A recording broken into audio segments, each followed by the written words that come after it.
Welcome back, Troglodytes, to your daily dose of guitar information, the Trogly's Guitar Show. Today we're going to learn about this really obscure guitar called the Gibson GK-55.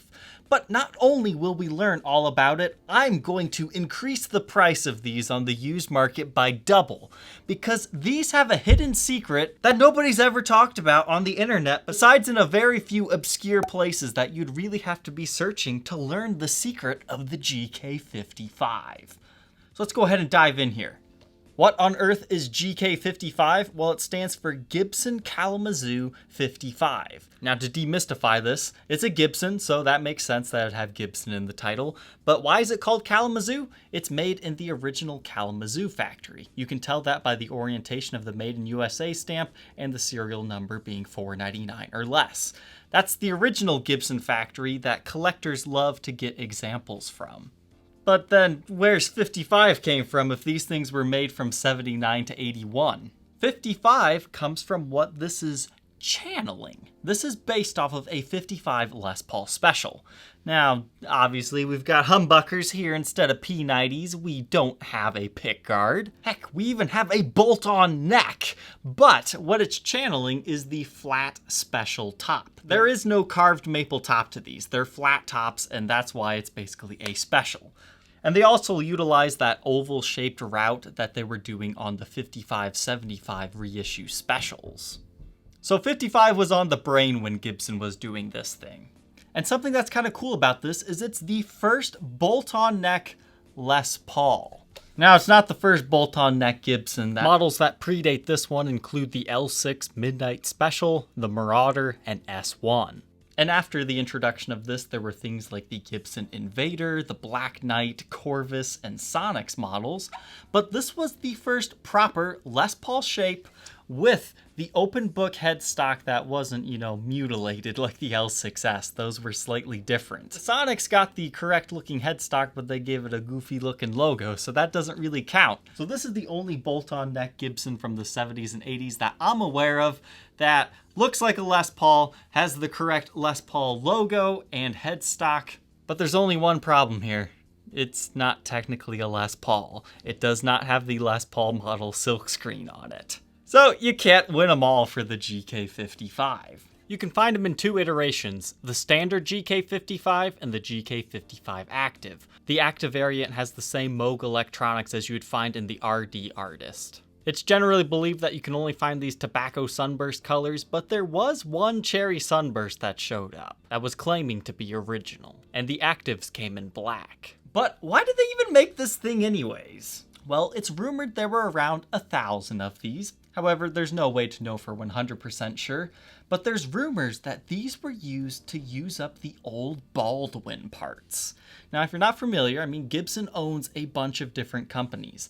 At this point in time, within the Kalamazoo factory, they made Baldwin, Epiphone, and Kalamazoo brands. It's definitely a possibility that they used up some old parts on here, but none of that's confirmed. It's just rumors at this point.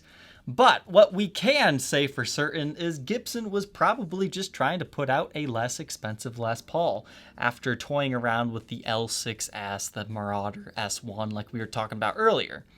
They wanted to try it with, a full-on Les Paul body shape in order to compete with knockoffs and other competitors, things like that. Because I found online these were somewhere around $400 new. Adjusted for inflation, that's about $1,400, whereas a Les Paul Custom was around $800, and the highest end Les Paul at the time was the Les Paul at $3,000.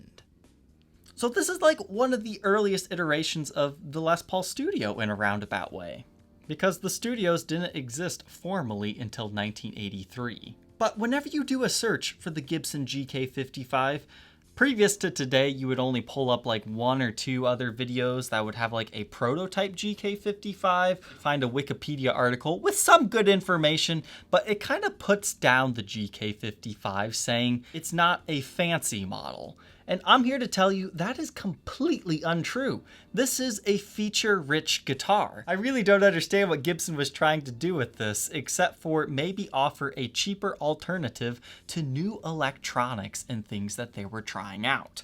So first thing you're going to notice, TP-6 Tailpiece. Why would a low-end model have a TP-6 Tailpiece? This was reserved for high-end guitars at this point in time, as well as an aftermarket upgrade. So things like the Les Paul Artist, as well as the Artisan, would have these stock. Essentially, it's just a fine-tuning little tailpiece. It's mainly just for looks. But now look at these pickups. Double cream pickups. Now you might remember these from the Les Paul KM and be like, hey, you were wrong. There's other T-tops that are double cream. Nope, take a closer look. Yes, these do have the T's on the bobbin, but they're actually Dirty Fingers pickups. Look at the double row of pole pieces. These were the brand new, at the time, Dirty Fingers pickups. They're hot, they're ceramic, they read about 15 to 16K ohms a piece. At this point in time, you really only found them in like 335s and some of the variations on them. So this was new, and they put it on a low-end guitar. But now, the ultimate secret that nobody knows about these guitars, and as soon as I tell you, I guarantee you people are going to start flocking to these and be like, yes, I need one of these in my collection now. These have fancy electronics in them in 1979. Do the search for yourself if you don't believe me. Go through eBay, go through Reverb, see all the old listings from dealers and everything, and they never mention this really cool fact, which tells me nobody ever tests these guitars before they sell them. This is not volume, volume, tone, tone.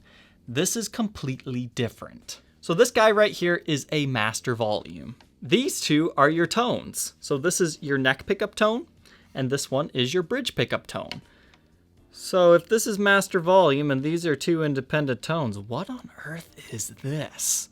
This is a spin-a-split knob. So as you turn this knob down, you're taking your humbucker sounds into more of a single coil type territory. Now, I'm not 100% sure if it's technically tapping it until you get all the way to the half, like it's taking some windings out before you get to that full-on split. I'm not 100% sure on what this pot is doing in that technical of an aspect, but I can tell you that's what it's doing. So if you've always hated that a coil split was either just fat or thin, this lets you get all those in-between tones, and it's stock from the factory. Nobody ever talks about this feature. I have never heard of it before. And that's what makes this guitar extra special. Now you might be confused, hey, why is that such a big deal? Well, you gotta remember, Gibson's first model that featured any type of coil split was done in 1978, the 25/50th anniversary Les Paul. So this guy, being 1 year later, 1979, is the stepping stone of an evolution of something that, as far as I'm aware of, was only used on one other model. Because instead of that doofy little toggle switch like the 2550s had, this still retained an original look, required less routing to do. And let's face it, I love 2550s, but they sound like crap once you split them. This one gives you additional options, so it doesn't have to be as ice pick sounding or as full on. So to learn a little bit more about this one and to see its parts up close, let's go ahead and throw it on the workbench. Inside the GK-55. Now for the purposes of this review, if you caught it right when I put it on the bench, I did add a few error correct parts just so anybody who has one of these and wants to check to make sure theirs is original, they'll actually see the way it's supposed to be. So this poker chip, while it is vintage correct, and if I didn't tell you, you'd just think it's original, it has been added, and I gave this one back the TP-6 Tailpiece that this was supposed to have. It came to me with a regular bridge that was made in Japan. So here's the back side of the pickups here. You're going to notice that they have this double lead coming off of them. Remember, this was very early coil splitting technology from Gibson. This is how they did it back in the day. Instead of a 4-conductor wiring system, they just had 2 leads coming out. And if you're not familiar with how the braided wiring works, the outside wiring is your ground, and then you have your hot on the inside. So it's just primitive 4-conductor wiring. But let's go ahead and see what these pickups read within the circuit. So bridge pickup is 15.5. I mean, these are hot ceramic pickups, that's where it should be. This one, 15.51. Middle position, just for fun, about 8. So with this spin-a-split, let's see what happens when we turn it down just a little bit. Besides this model, there's only one other one that I'm aware of at this time that utilizes this technology. And I happen to have it sitting over here. I actually bought this guitar before the GK-55 and was stunned to find out that the SG exclusive from 1979 also has this feature. So let me know in the comments section if there's any other models that I was missing that had this feature, but as far as I'm aware, these are the only two. Go ahead and check the neck pickup as well. Turn it down a bit. It seems to function the same. That's interesting. So I wonder how it's functioning in the middle. Just fascinating. The backside here, it just has your patent number on it, but the way to tell it is a Dirty Fingers pickup is the double row of adjustable pull pieces. Now, you will still see that these have T's on the bobbins, but these are not T-tops because, once again, it's a ceramic pickup. They're just still using the T-top bobbin here. Now this is kind of interesting, being a bolt-on neck. You can see it was routed for almost like a transitional tenon, but then you've got the bolt-on neck in here, and it looks like somebody shimmed it with maybe business cards or something in there. But other than that, you can see it's just a solid mahogany body with no type of top on it at all. I didn't see any type of fancy markings in here, just an X. The bridge that came stock on this model is just your standard Schaller made one. You can check its originality by looking for the Made in Germany stamp. And then they came with the fancy TP-6 tailpiece. As we were talking about earlier, this was mainly a high-end feature for new guitars at this point in time, so it's kind of bizarre that this one even had this. But it'll say, Gibson, made in USA. It was a Rendell Wall creation. And it's kind of like how on a Floyd Rose, if you tighten these down, it raises the pitch of the strings, and then also does the opposite when you loosen it. And now I hinted at a story during my unboxing that Guitar Center forced me to buy this guitar. I got a message from a guy named Jim on Reverb. He says, hey, I work at the Cherry Hill, New Jersey Guitar Center, and I got this guitar in that I think you're gonna love. Because he's like me, he's got a buddy over there, he loves these oddball Gibson models, so he sent me some photos. I initially just thought, nah, I'm not gonna do it because the condition just wasn't quite there. Now that I've polished it up, it's okay, but there's actually some hidden flaws within this guitar that I wasn't so happy to find, like a few additional replaced parts. But what made me end up going ahead and doing this is he showed me the control cavity. As I was talking about earlier, nobody's documented this in such a public way. He thought it was a modification, but then once I did a little bit more digging, I found out it was stock. Stock from the factory. You see how the spin-a-split actually is just slightly taller than the rest of them. You're going to understand why here in a minute when we go to the back. But it's just a flat mahogany body here, paired with a bolt-on mahogany neck with a rosewood fretboard. I just conditioned the fretboard and polished the frets up. There is considerable flattening wear on this. I mean, here we are, 13th fret. It's around like the 14th or 15th when that kind of starts to slowly go away. But all the way up here, I mean, there's some pretty sizable dents into the frets. So level recrown job, you might want to do that. We'll have to see if it still plays okay though. You can also see some fingernail divots into the fretboard, but you definitely have some wear on that second fret. But you've got your original nut on here. The truss rod's in okay shape. Your thread is slightly past the top of the nut.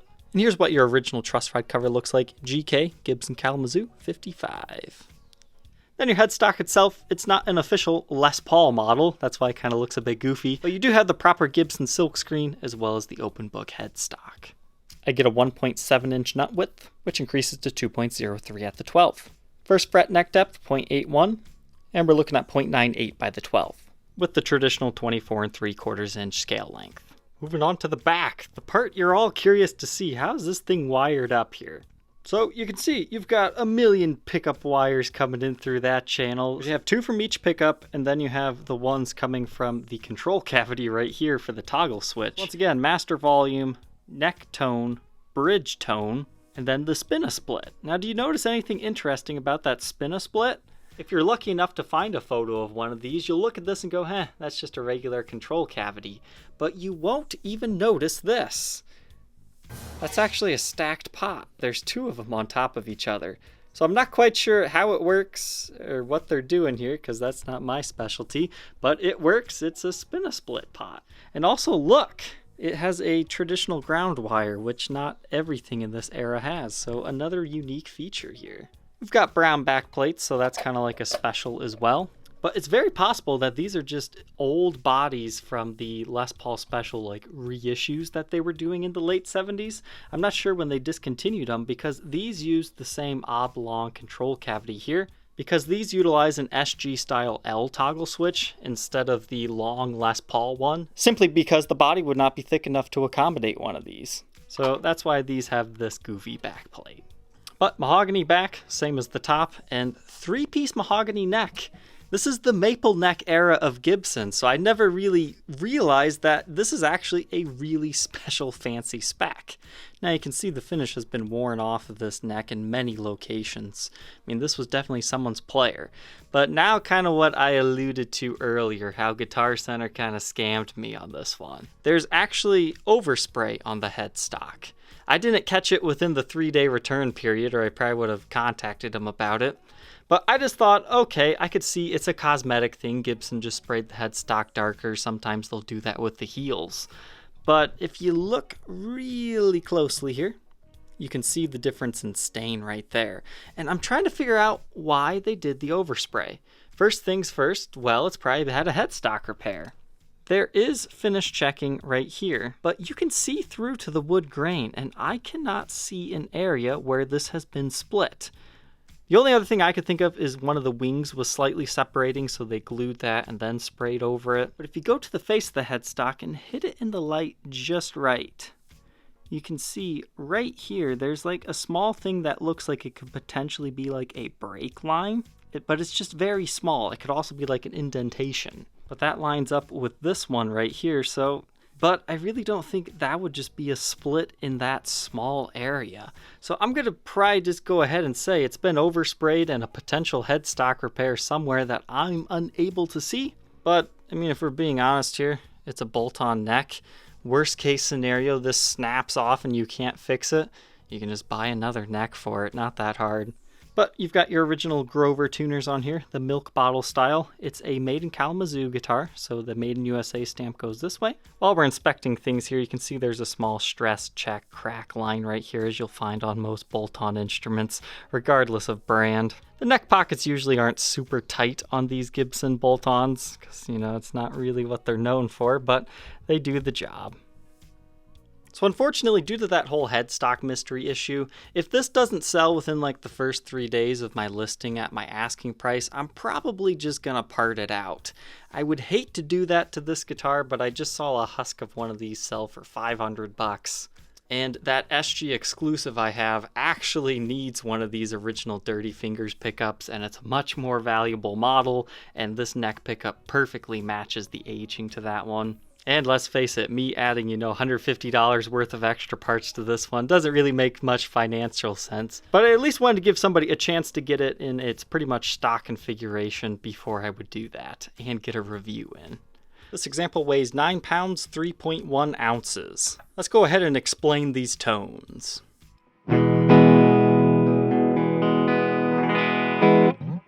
Alright, so this guitar would be way too confusing just for me to demo without telling you what I'm doing with the whole spin-a-split. So I'm going to go ahead and walk you through this one. So bridge pickup, full on 10.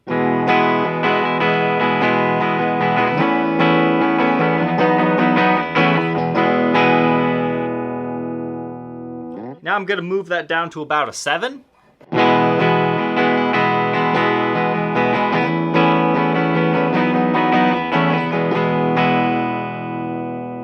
Now we'll take that from 7 about to a 4.5.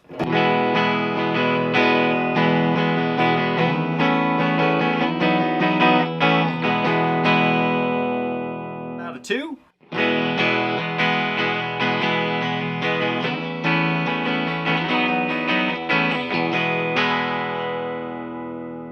And finally, just the full-on split, 0.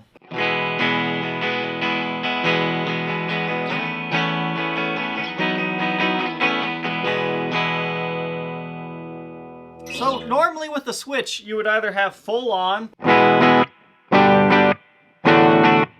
or completely split. But with the whole tilt-a-whirl thing here, you could get like in between that. So if you don't want complete single coil, if you want it to be a little bit fatter, you just get it around that 3. Same thing with the humbucker. If you think full-on 10's too muddy for your situation, just back it off to around 7 and it just lightens it up a hair.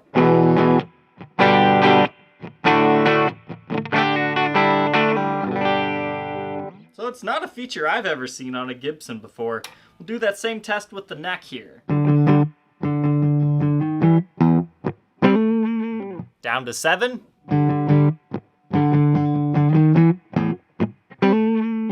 Three and a half.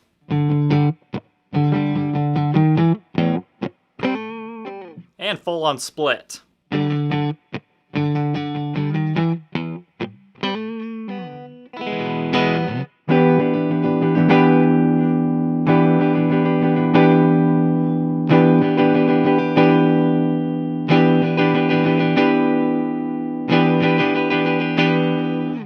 There's quite a dynamic range here on that neck pickup. And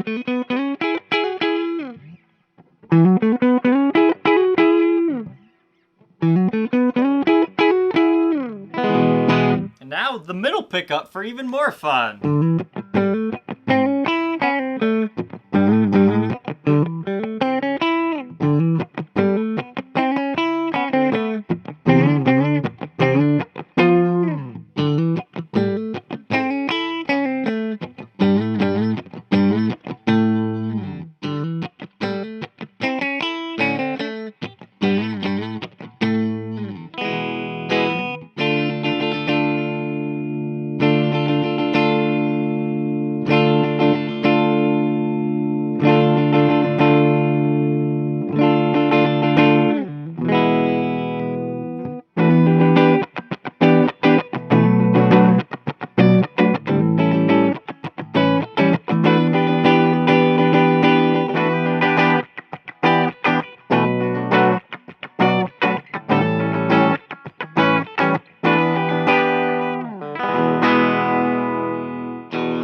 Now let's hear how it handles distortion. Bridge pickup, full on 10.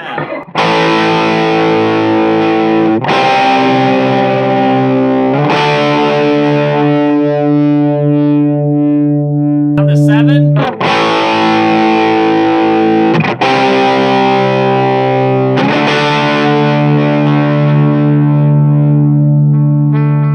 About 4.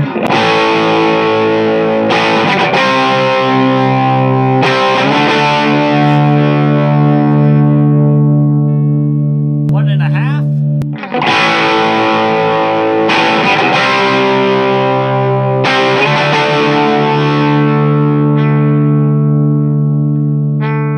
Split.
What are my final thoughts on the Gibson GK-55?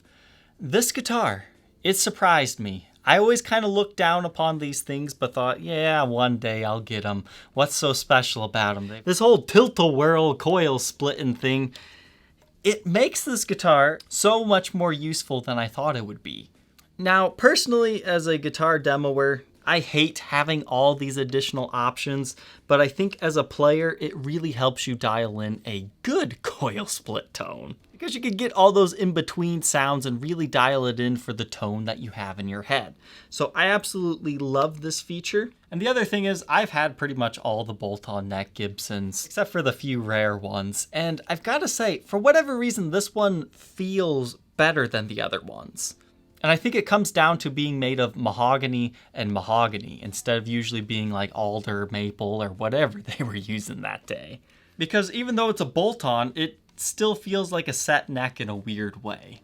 The neck profile, I found it very comfortable. It starts off kind of thin, but it's very rounded yet. So the farther up you go on the neck, it gets like even beefier. So it's really comfortable for doing solos.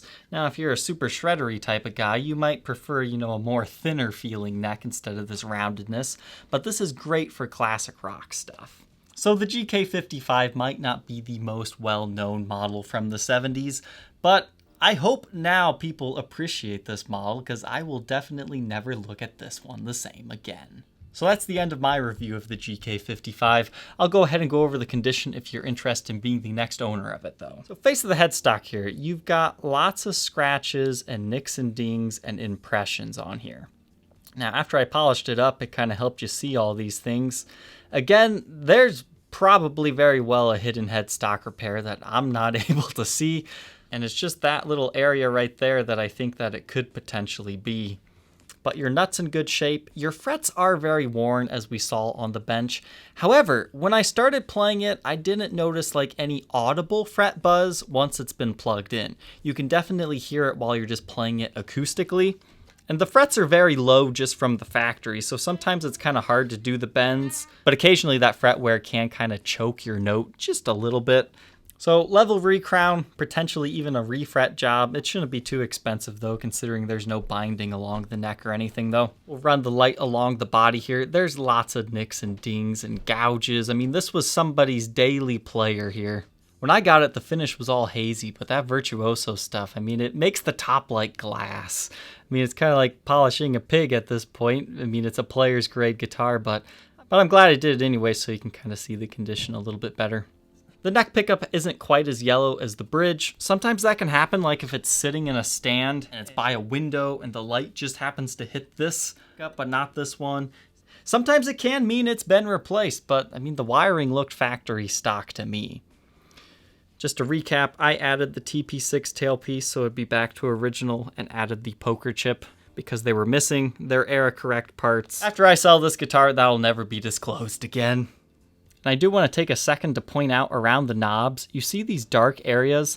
That comes from when somebody oiled the pots at some point. You see this all the time on 70s era Gibsons, where it kind of bleeds into the wood and then you'll have that dark staining. You'll see that a lot on the backside of headstocks in this era too. But speaking of the back of the headstock, you can see all the nicks and dings along the edges of this one. Again, I do not see the headstock repair, but there's definitely overspray that we'll see in the Blacklight test. And you do have the finish checking along here, so there's gotta be something. It can't be nothing. And the finish is definitely worn along the edges of the neck. I didn't notice it being too crazily sticky while I was playing, but now that I've been handling it here for the review and demo, I can definitely feel that the neck right here gets sticky. So I think this part's just been played off and nice and smooth. This area hasn't, you can feel that stickiness. A little bit of steel wool will go a long way right there. Or light sanding. Now the back, it's got lots of impressions and scratch marks. I'll just run the light along it here so you can see all those. I mean, I don't want to say it's trashed, but it is definitely a well-used guitar. Somebody liked playing it, and I can definitely see why. It really is a great gigging guitar with all the tones you can get out of it. You do have that slight crack in the neck pocket. I don't think it's ever going to cause you any issues, but it is there cosmetically. And you've got some scuffing along here, and also it looks like a strap kind of ate up the finish along the edges. You can especially see that on the treble side right here, where it kind of wore through the finish a bit. So it's a player's grade GK-55, but hey, now it has all the original parts except for the strap buttons. Man, look at this thing under blacklight.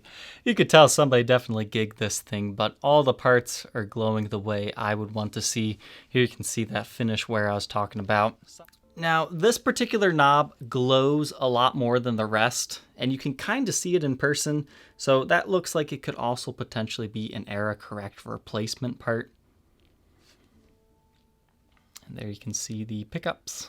But now we'll move on to the face of the headstock. Now, this does not look like it's been oversprayed in any way to me. The front lacquer was never broken, but here on the back, you see the clear, distinct difference here between the bright yellow original finish and then the darker refinish. So it was definitely an old overspray. But I'll even get up close here for you. I just do not see where there would even possibly be a headstock repair. But there's got to be something. Nobody just touches up the backside of a headstock for no reason. And here you can see all of that finish wear. That, since it's a mahogany neck and kind of a thin finish, you don't see it in regular lighting situations, but blacklight just reveals it instantly. But the back of the guitar, here's that strap area I was talking about.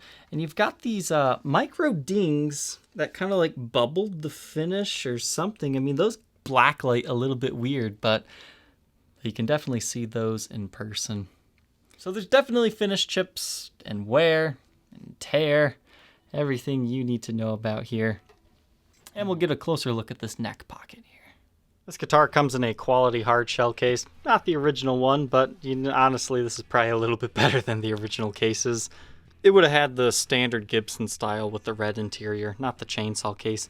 But you've got lots of scuffs and scratches to the outside of this one. It's kind of like those 90s Fender cases. I believe they used these into like the 2000s, except for, it's Les Paul shaped on the inside here. Now, there is an output jack here, so I assume this might be the original one, so that could have been replaced. It was still kind of cutting in and out on me sometimes, so who knows, maybe just need some contact spray. But it's a quality case. There is some cat or dog hair in here. I did my best to sweep it out, but you can still sometimes see a little bit. So if you have extreme allergies to pet dander, yeah, maybe pass on this one. The fit is actually really good. Like, it doesn't move up and down. It doesn't move side to side. It just hugs right against that. It's got good headstock clearance. I mean, as far as an aftermarket case goes, I mean, this is very nice. If you think you might be interested in being the next owner of this Gibson GK-55, you can check out that link in the description, which will take you to the Reverb for sale page.